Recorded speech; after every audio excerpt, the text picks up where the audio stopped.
Well, I took a little bit of time to unpack the box this morning and thought y'all would enjoy seeing everything kind of laid out. That right there looks to be a bunch of all thread that they've cut to length as they needed it over the years. And then you move on into the ones that look like they came from a factory kit. A lot of them looks like two sets. A lot of them have a little flats milled into them so you can put a wrench on them to get them unloose. I don't think they did very many little things with this. And we have a nice assortment of T-bolts. And these are what I'll probably use most all the time. It's just so much easier with the nut already on it, or the T-end. You don't have to mess with it. They just take and slide into the end of and you're done. Or otherwise, you got to get one of these T-nuts and screw it on the end of that down there. Brian, you were saying I needed some collars. I think I found more than 10 in there.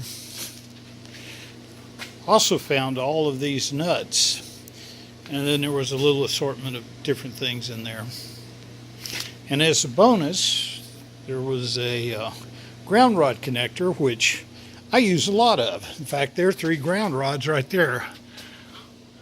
I put those on my gate access systems. So that was a nice find.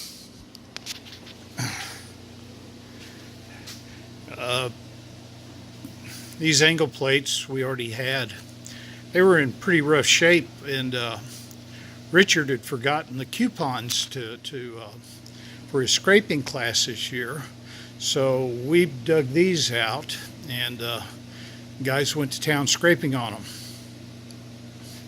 This one I've had for 5 years now, and it's still not finished. Still needs a little work on this side.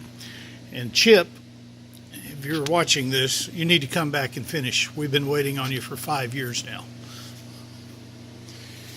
Those angle plates are very nice. They have a nice handle on them. In fact, I think we have some more over here in the back area. Yeah, there's a couple more down there waiting. I've only needed them once, and frankly, I didn't need them scraped to perfection, but that's what we have. Nice assortment of the tops. Some of them are threaded, some of them are not. Then a whole bunch more the threaded rods.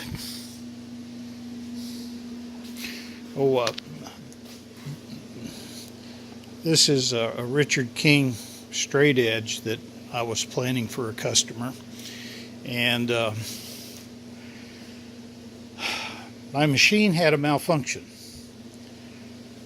and what you see right there is the result of that malfunction, and that is my attempt to see what it'll repair like. I'll use this one for my own use.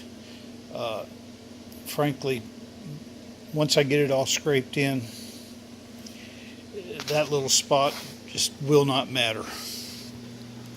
What happened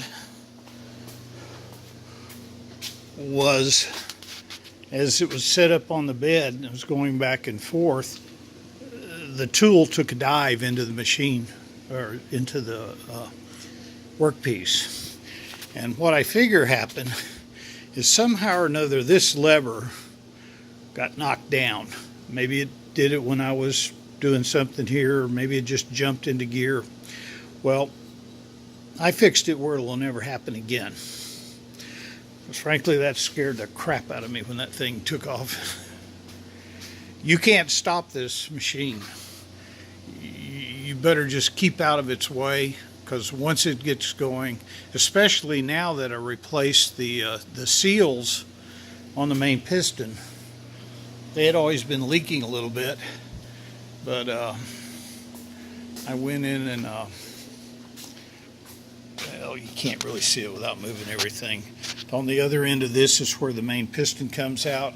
We're putting new packings around there, and man, this thing is a totally different animal. Before, when you would engage this lever, this is the table, forward and stop. It automatically reverses when it hits the dog, or you reach down and hit this lever. Before, you couldn't make this table stop on a dime. With the new packings, I guess it just puts enough pressure on the rod that it will stop it as it's supposed to.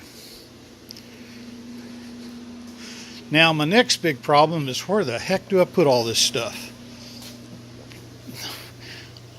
I bought this old Kennedy at an auction about 4 or 5 years ago.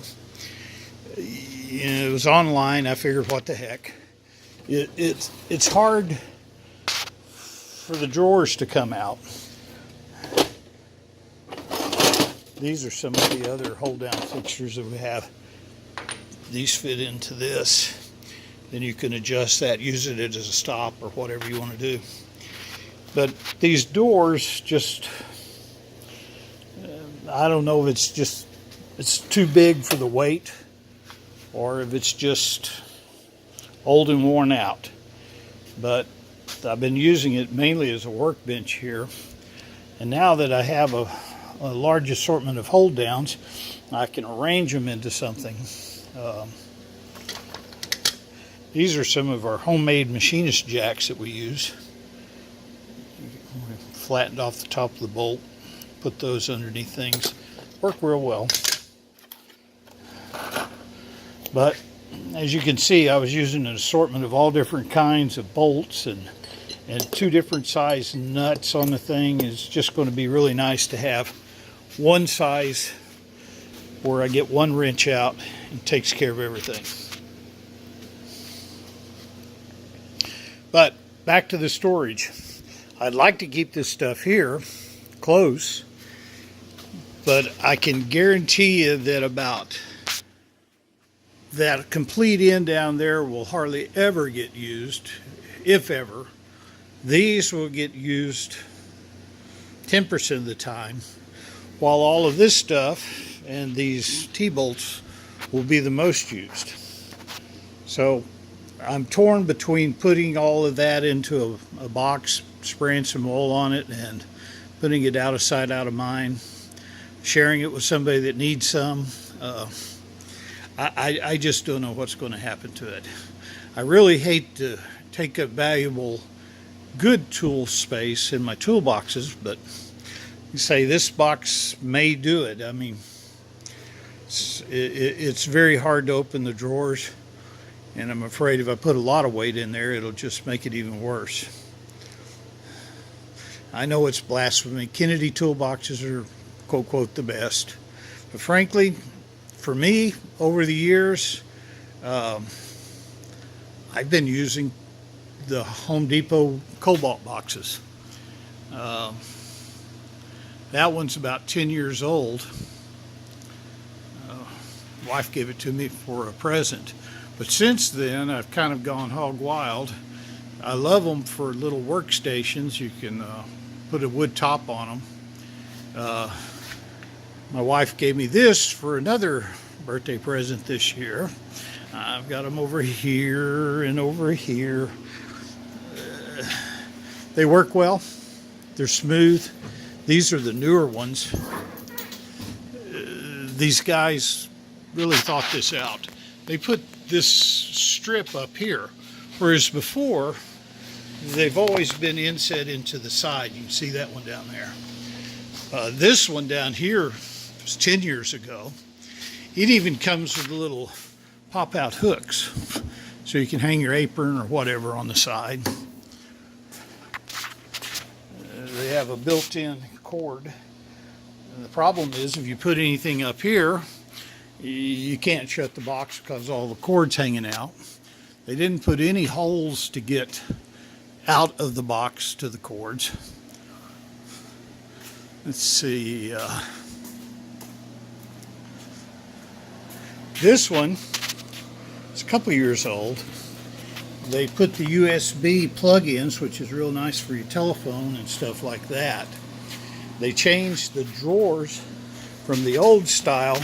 These little things come off, and that was the biggest complaint. So they redesigned the doors to where they did away with that.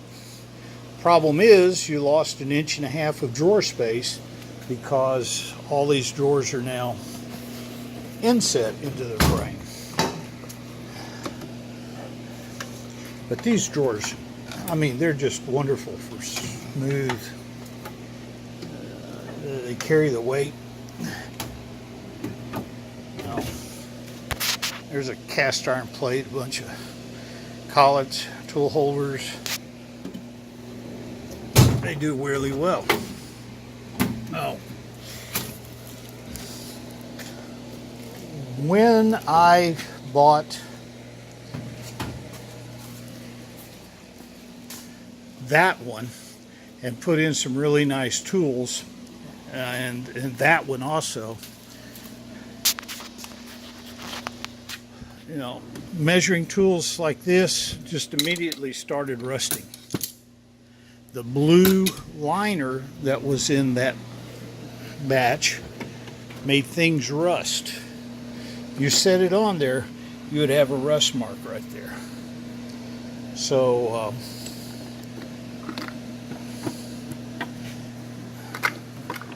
check these out, make sure they're all okay. The Lowe's gave me a bunch of this new liner to replace it. Said they were sorry and sent me on my way. Anyway, I'm off tangent here. I've got a whole empty brand new box just sitting here for something to put in it, and I highly doubt that's going in there.